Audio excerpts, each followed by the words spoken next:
Άντε να δείτε τώρα. Τη βελόνα και κρατάω πώς και κόσμο.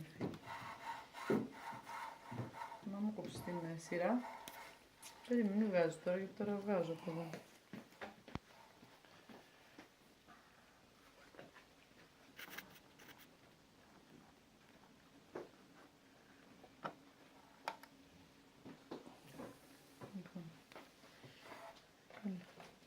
Δείξε τη βελόνα.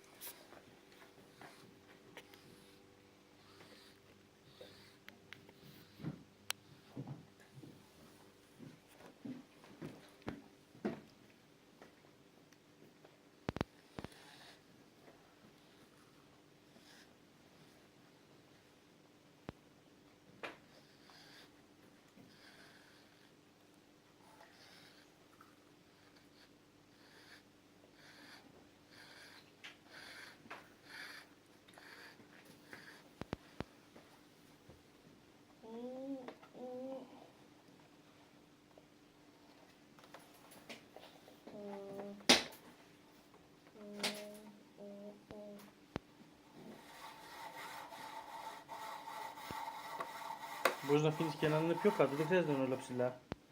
Τώρα Νίκο, θα κάνω. Δηλαδή μην τα σφίγγεις, άσου ένα κάτω, γιατί έτσι είναι και Τώρα τα έκανα όλη τη σειρά. Όχι ρε, αυτά είναι για να μην βρίσκει το πλοίο. Εντάξει, θα ξεσφίξουν τώρα. Ξέσφυγε και κανένα. Τώρα τα έκανα, θα αφήσω τα τελευταία από εδώ. Ένα πάνω, ένα κάτω θέλει. Τώρα τα έκανα, βρε Νίκο.